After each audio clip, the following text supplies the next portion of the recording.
ପାଖରେ ବଢେଇଛୁ। ଆରେ ସପରା କହିଲି ଛୁଆ ଆଉ ଥରେ ପର ଲାଗିଲେ କଣ କାହା କହିକିରି କାଉ ବସାକୁ ଆସିବ? ଆରେ ଦେବକୀକି ଛାଡ଼ି ଆଉ ଥରେ ସିଏ କଣ ତୋ କୋଳକୁ ଆସିବ? ତୋ ସ୍ଥାନରେ ଆସିବ? ମା ବୁଝି ପାରୁନାହାନ୍ତି ଯଶୋଦା। ଏତେ ଅଖଣ୍ଡ ବିଶ୍ୱାସ ନା ମୋ ଧନ ମତେ ମିଛ କହିବନି। ଆଉ ଥରେ ଆସିବ ମୋ ଶରର କରି ଖାଇବ, ମୋ ସ୍ତନର କ୍ଷୀର ଖାଇବ। ଯଶୋଦାର ମାତୃତ୍ୱ ଆଗରେ ହାଡ଼ ମାନିଥାନ୍ତି ନନ୍ଦ। କୋଳକୁ ଆଉଜେଇ ଆଣନ୍ତି ଆଲୁ ବାଳିଆଣି ଗୋଟିଏ ଆଉ ଆସିବନି।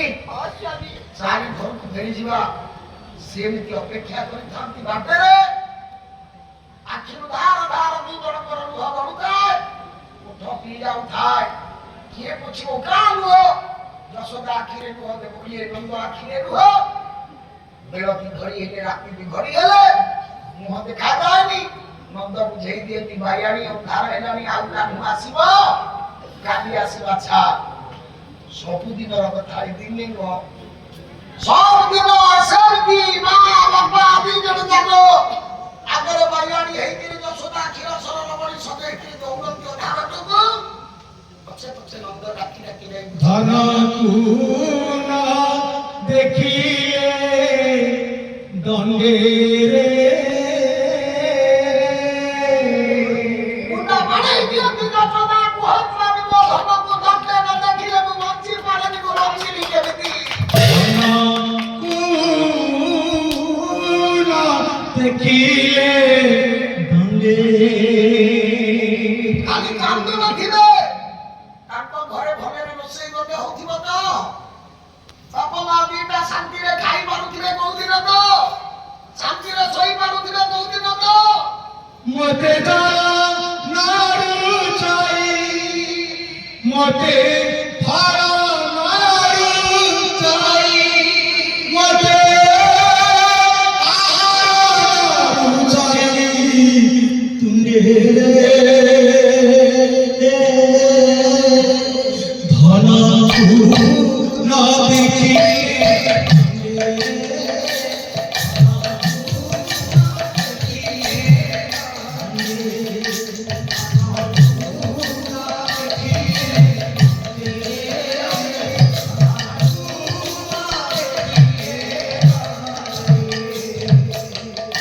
ଆରେ ଯଶୋଦେ,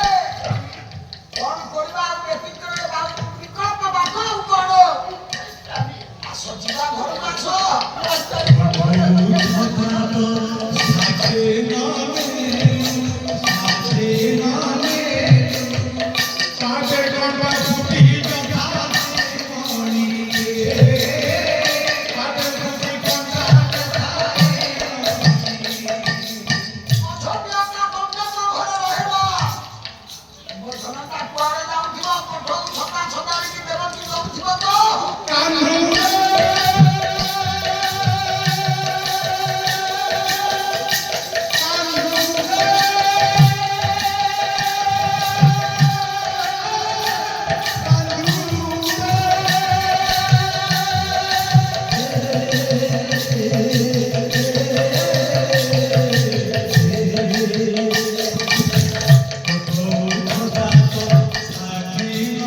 ବୁଢା ବୁଢୀ ବେଳକୁ କେମିତି ଅଛନ୍ତି ବାପା ମା ଦିଟା ମତେ ସ୍ତନ ଭାଙ୍ଗିକି କ୍ଷୀର ଦେଇଥିଲା ମୋ ମାଟା କେମିତି ଅଛି ମନେ ପକେଇଥିଲେ ଥରେ କାନ୍ଦୁଥିଲେ ଯଶୋଦା ମା କାହାକୁ ପାଇଲେନି କୋଇଲିକି ଡାକୁଥିଲେ କାହାକୁ ଡାକୁଥିଲେ ସମସ୍ତଙ୍କୁ ସାକ୍ଷୀ ରଖୁଥିଲେ କେଶବ କୋଇଲି 34 ଆପଣ ମାନେ ଜାଣିଛନ୍ତି କୋଇଲିଲୋ କେଶବ ଯେ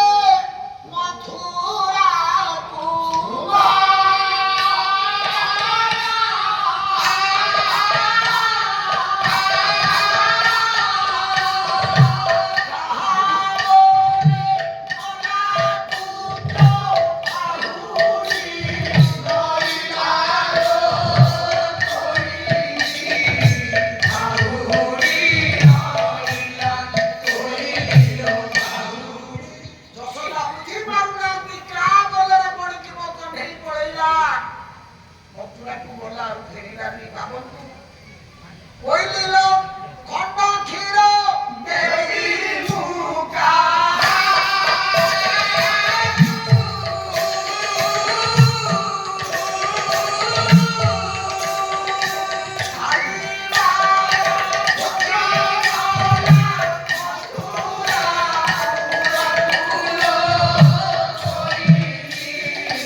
कृष्ण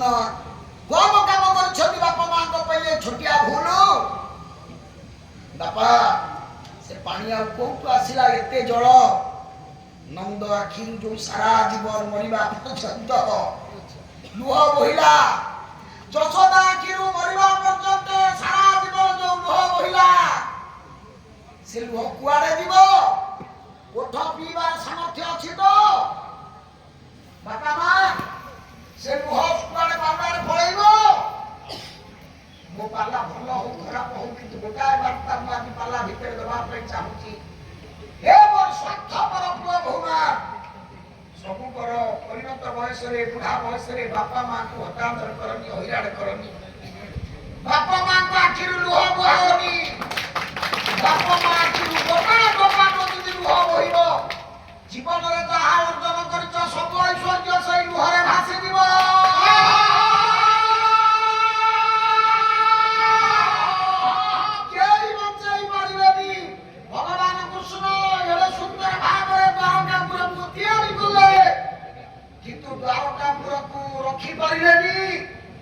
से पानी एते आसिला से जल एते आसिला मोर साधारण छोटिया बुद्धि छोटिया विचार करे एते पानी आउ को आसीबो यशोदा आखिर लुह नंद आखिर लुह गोपी गोपाल आखिर लुह ताकू भला पाउथिबा लोक मानक आखिर लुह ठकी देई गले आउ फेरिलेनी कुआडे जीवो देखि जाई भाई संसार चल देखि जाई भाई संसार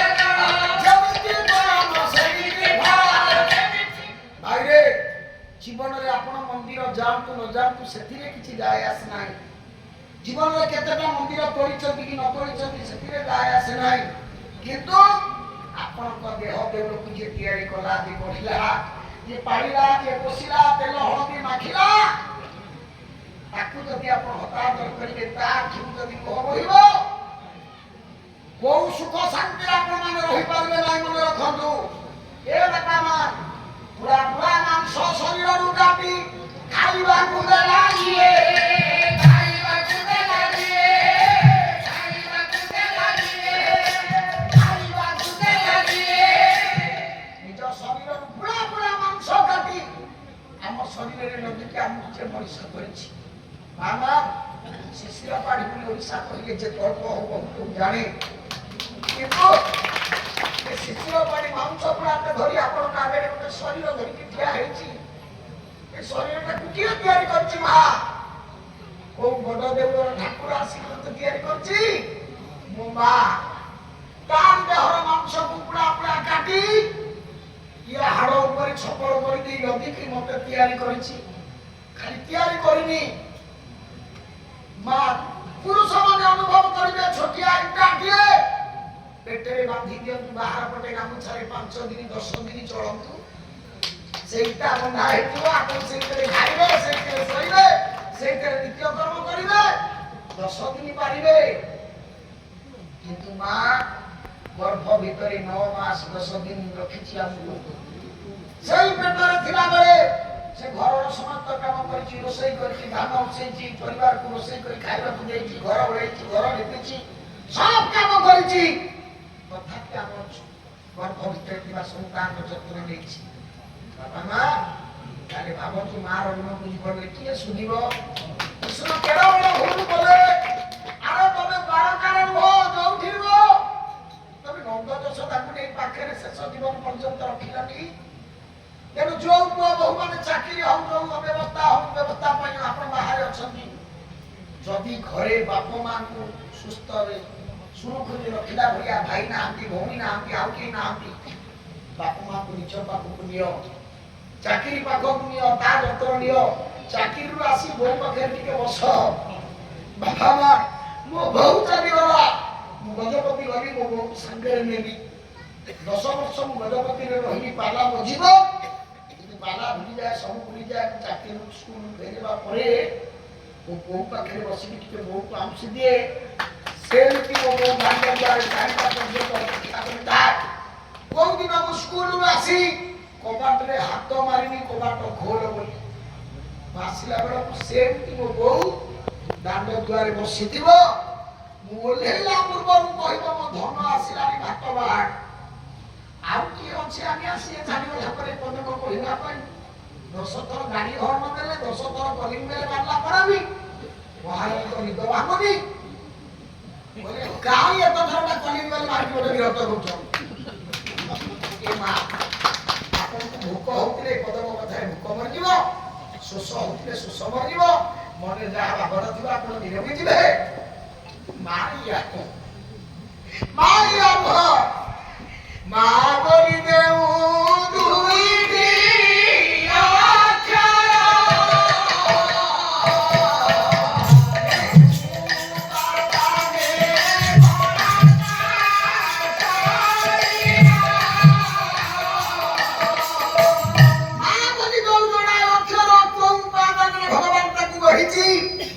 ଆଜି ପର୍ଯ୍ୟନ୍ତ କେହି ଏ କଥା ବୁଝିପାରିନି ବୁଝିପାରିବନି ଆଜ୍ଞା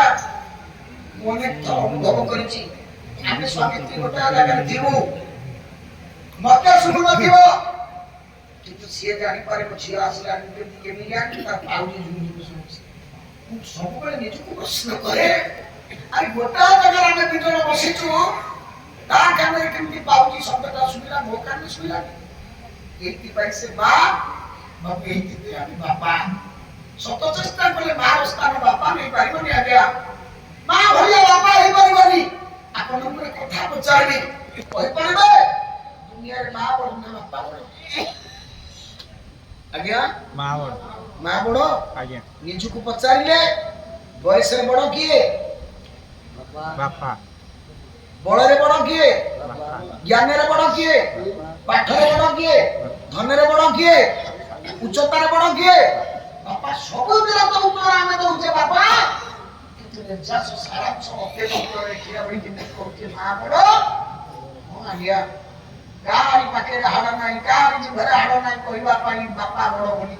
ଆମେ ସମସ୍ତେ ଜାଣିଛେ ବୟସରେ ବଡ଼ ବାପା ଜ୍ଞାନରେ ବଡ଼ ବାପା ବୁଦ୍ଧିରେ ବଡ଼ ବାପା ବଳରେ ବଡ଼ ବାପା ସବୁଥିରେ ବଡ଼ ବାପା କିନ୍ତୁ ସେବା କର। କାହିଁକି ଜାଣିଛନ୍ତି ଆଜ୍ଞା? ବାପା ମା ଭିତରେ ଫରକ ମୁଁ ଆପଣଙ୍କୁ ଟିକିଏ ପୂର୍ବରୁ କହୁଥିଲି। କୋଳରେ ଧରିଥିବେ ଛୁଆକୁ ମା ମା, ଯଦି ଶୁଶୁ କଲା ଗୋଡ ହଲେଇବେନି। କାହିଁକି ନା ମୋ ପୁଅର କି ମୋ ଝିଅର ଶୁଶୁ ବନ୍ଦ ହେଇଯିବ। ଭାବିଲେ ଖାଉଥିବେ,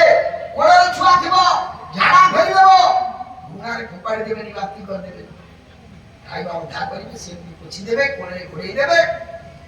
ପୁଣି ଖାଇବେ, ଖାଇବା ସରିଲେ କଥା। ମାଘ ମାସ ଶୀତ, କୋଳରେ ଛୁଆ ଶୋଇଥିବ, ପରିସ୍କାର କରିଦବ ଛୁଆ, ଓଦା ଲାଗିବ, ଶୀତ ଲାଗିବ, ବୋଉ କାନ୍ଦିବ, ମା ନିଦ ଭାଙ୍ଗିବ, ଛୁଆ ତାକୁ କୋଳକୁ ନେଇଯିବ, ଶୁଖିଲା ଜାଗାରେ ନିଜେ ଆଜ୍ଞା ଛୁଆକୁ ଶୁଆଇ ଦବ, ତା ଓଦା କପଡାରେ ନିଜେ ରାତି ସାରା ମାଘ ମାସରେ ଶୋଇଥିବ। କୁହନ୍ତୁ ଆମେ ଯେତେ ଅଛେ, କୋଉ ମା ଆମ ପାଇଁ ଏତିକି କାମ କରେନି? ଆମେ ଶୂନ୍ୟରେ ବସି ଯାଇଛେ।